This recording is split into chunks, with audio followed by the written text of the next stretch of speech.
রাজধানীর new market এলাকায় শিশুদের শারীরিক ও মানসিক বিকাশে খেলার মাঠ ও পার্ক নির্মাণ এবং জলাবদ্ধতা নিরসনে কার্যকর পদক্ষেপ নেওয়ার দাবিতে মানববন্ধন করেছে ঢাকা ১০ আসনের বিএনপি নেতাকর্মী সহ স্থানীয় বাসিন্দারা। শুক্রবার এ মানববন্ধনে অংশ নিয়ে বিএনপির আন্তর্জাতিক বিষয়ক সম্পাদক নাসির উদ্দিন অসীম বলেন, নির্বাচনে নিরপেক্ষতা নিশ্চিতে ইসিকে আরও সচেষ্ট হতে হবে।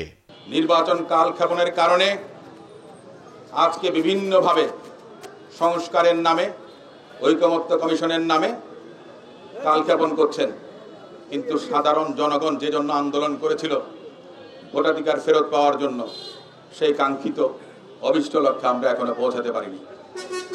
এখনো স্বৈরাচারের পেটোয়া বাহিনী বিভিন্নভাবে সরকারের বিভিন্ন প্রশাসনে নিয়োজিত আছেন।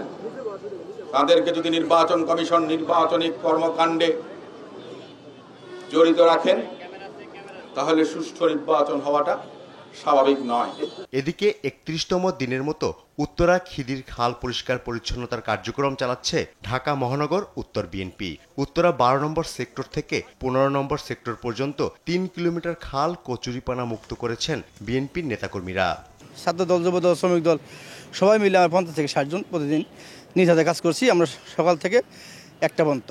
সিটি কর্পোরেশন আমাদের কাছে কোনো সহযোগিতা করছে না। সিটি কর্পোরেশন দৃষ্টি আকর্ষণ করছে, আপনারা মশা মারার যে ওষুধ আপনারা একটু কার্যক্রম ভালোভাবে চালান, তাতে এলাকার মানুষ মশা থেকে মুক্তি পায়। বিএনপির ৪৭তম প্রতিষ্ঠাবার্ষিকী উপলক্ষে সামাজিক কার্যক্রমের অংশ হিসেবে উত্তরা এলাকার খাল পরিষ্কার পরিচ্ছন্নতা অভিযানের নামে দলটির নেতাকর্মীরা স্থানীয় বাসিন্দাদের ফেলা ময়লা ও কচুরিপানা খাল থেকে তুলে উঠাতে আরও কয়েকদিন সময় লাগবে। লেকটা যদি সৌন্দর্য বর্ধন করা যায় এবং সরকার যদি এটা খনন করে পরিষ্কার পরিচ্ছন্নতা পানিটা ক্লিন করে দুই পাশে যে আমরা গাছ লাগানোর চিন্তা করছি, এটা যদি রক্ষণাবেক্ষণের বিষয়টা তারা একটু দেখে তাহলে অবশ্যই এটা একটা মডেল হবে এই অঞ্চলের। এবং লেক পরিষ্কার কার্যক্রমে ঢাকা উত্তর সিটি কর্পোরেশনের সহযোগিতা চেয়েও পাচ্ছেন না বিএনপি নেতাকর্মীরা। ফররুখ বাবু, দেশ টিভি, ঢাকা।